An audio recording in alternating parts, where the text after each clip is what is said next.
Good morning mga amigo, welcome ulit dito sa ating channel, ang Islanders TVPH. So mga guys, meron tayong dumating from Temu. So may in-order tayo dito. So tingnan natin kung ano ito, i-unbox natin.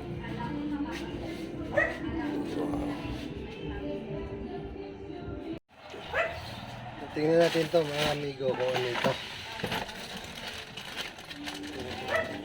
So, part pa rin dito ng ating mga camping equipment o mga gamit natin sa pagka-camp.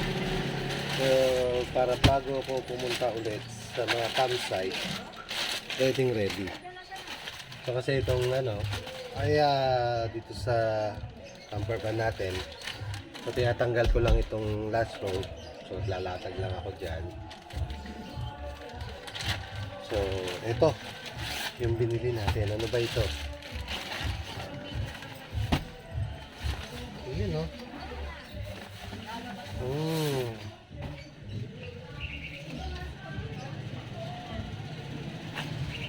Mga magnet ito, mga amigo.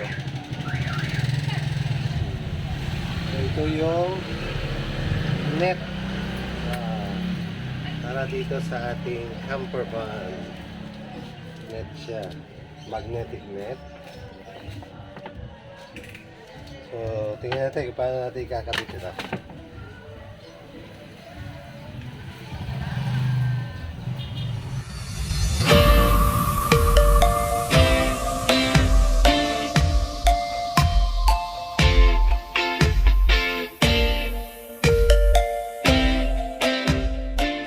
So mga amigo, ito na yung in-order natin na net. So pwede tayo ngayon matulog dyan, oh.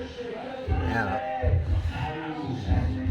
So maglalatag lang ako dyan, okay na. So meron na doon na rin yung ating tent na automatic setup na tent. So ayan, oh. Ganda, saktong-sakto ang lapat. So titingnan ko rin kung pwede rin ito doon sa ating tuson. So maganda rin daw sa tuson sigurado. So ang problema lang dito sa Star X, wala siyang magnet dito. So baka tikitan ko lang ng bakal dito para may pagtikitan dito ng bakal. So titikitan lang naman. Yan, oh. So pero maganda, saktong-sakto siya, oh.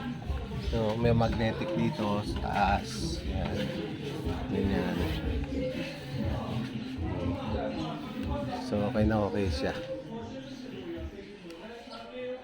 So hindi ka na kailangan ng tent. Dito na mismo ako matutulog. So abangan ninyo mga amigos sa mga susunod na mga vlog natin na nandun na tayo sa camping site.